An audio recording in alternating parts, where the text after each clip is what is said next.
This is He Knows Everything, bringing you that heat and far. We keeping a foot on the whoop. Oh, yeeks. We keeping a foot on the whoop. Oh, yeeks, and like the Tibetan Mastiff that I am, man. Like the Siberian tiger that I am, I'm applying what on immediate pressure.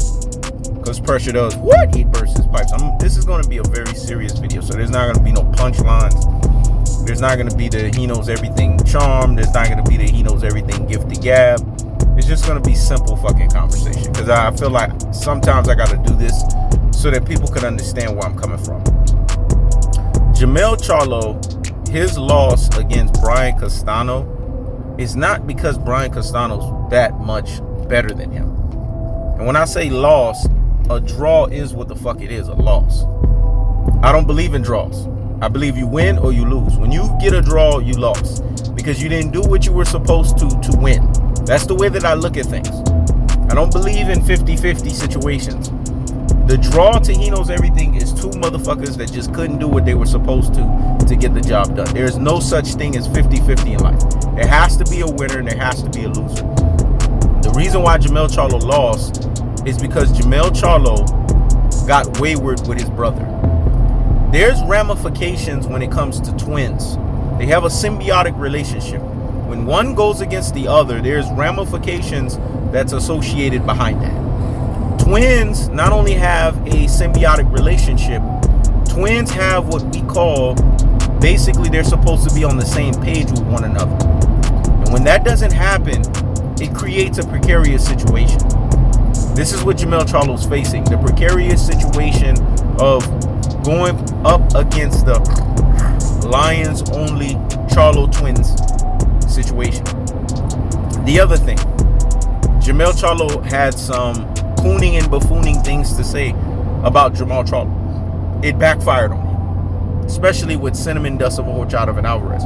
You cannot support and coon and buffoon for cinnamon dust of a Horchata and Alvarez and think that it's not going to have ramifications behind it. This is why Monty Brown is suffering the fate that he's suffering, because of his cooning and buffooning. This is what happens when you coon and buffoon. You suffer what's called a loser's fate. Alpha males. I'm going to explain something to you guys about alpha males. You cannot call yourself an alpha male if you don't have a monolithic viewpoint of one motherfucker lords over, one motherfucker dominates. The reason for that, the reason why you have to have that as that prerequisite in your mind is because alpha males do not see themselves secondary to anyone.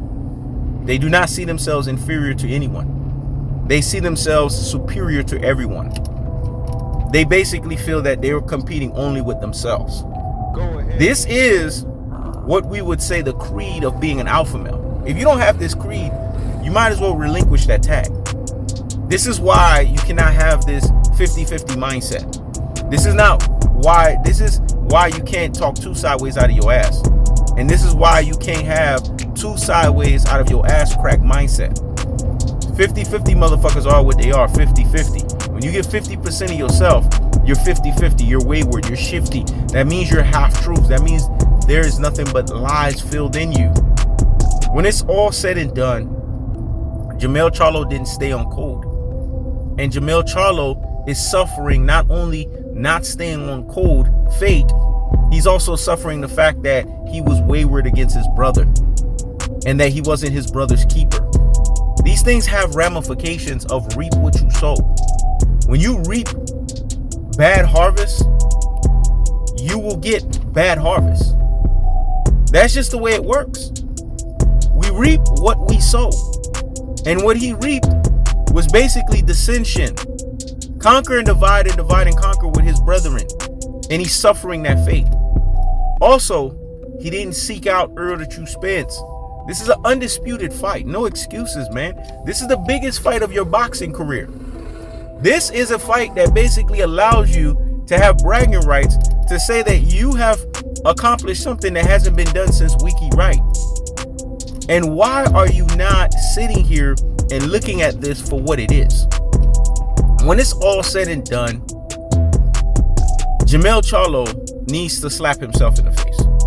Jermell Charlo needs to face the cold-hearted, the unadulterated, and the cutthroat truth-telling fashion that he just didn't get the job done. that he didn't step up to the plate and do what he was supposed to. Because if he did, and he was unctioning in Lions only fashion, then Jermell Charlo would have been exactly where Jermell Charlo needed to be. Jermell Charlo is suffering what we call not doing everything that you're supposed to get the job done fate. Let me say it again. He's suffering the not doing everything that you're supposed to get the job done fate. Because if he did everything he was supposed to, he wouldn't be in this precarious situation. If you didn't talk bad about your brother, you wouldn't be in this precarious situation. If you seeked out iron sharpeneth iron, for a man is sharpeneth by the countenance of his friend, Proverbs 27 verse 17, from to choose Spence, you wouldn't be in this precarious situation. Everything that could have gone wrong for Jermell Charlo went wrong for him. Jermell Charlo is in the same position that Monty Brown is in. They all are in a position where everything is going wrong for them because they are what we call Sandy Foundation. That's what they're on right now. And Sandy Foundation, it finds you into a blind leading the blind into the ditch quicksand. They're not on Rocky Foundation, which is solid, that can never be shaken or breaking. Because they cooned and buffooned for the yes Masa. They both suffered what we call the cinnamon dust of a Horchata of an Alvarez curse. Let me say it again. They both suffered what we call the cinnamon dust of a Horchata of an Alvarez curse.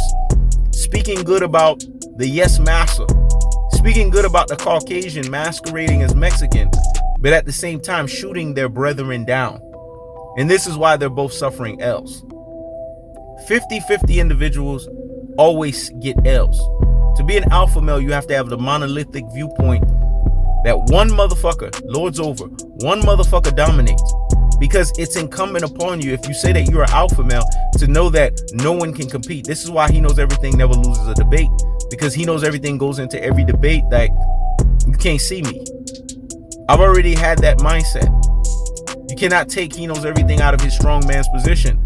Because his strong man's position is infallible. It's that simple. Because he knows everything has the abundance mindset. This is why he knows everything wins every debate. Because he comes in with confidence, purpose, and abundance mindset. And he double downs on that bad boy with confidence and fortitude.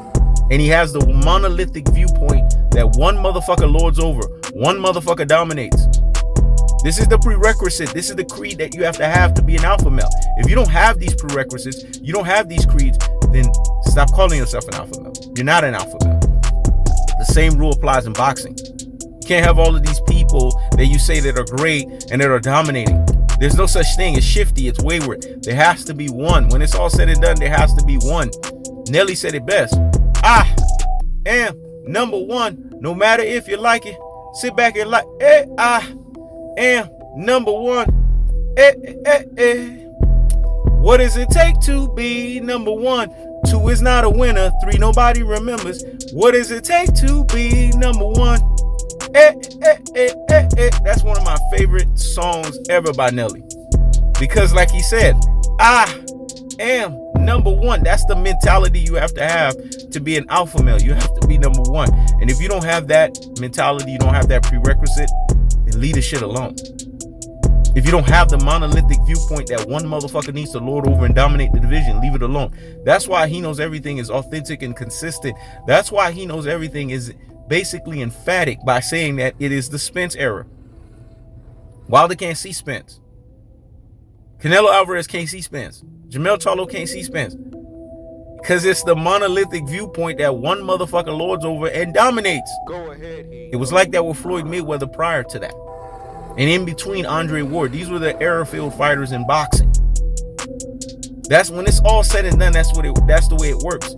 When Muhammad Ali was dominating, he was the one monolithic motherfucker. Sugar Ray Leonard for some time. Marvin Hagler for some time. Winky Wright. Going back to the context. Jermell Charlo messed up something that could have been beautiful for his boxing career right now.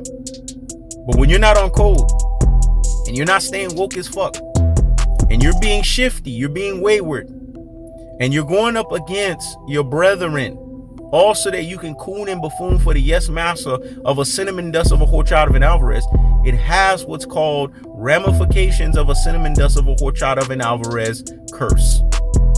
That's the cold-hearted, that's the unadulterated, that's the cutthroat. tell a fashion. I keeps the foot on the what? Nicks. I keeps the foot on the what? Nicks. When it's all said and done, Jermell Charlo is suffering the same fate that Money Brown's suffering right now. They cooned and buffoon.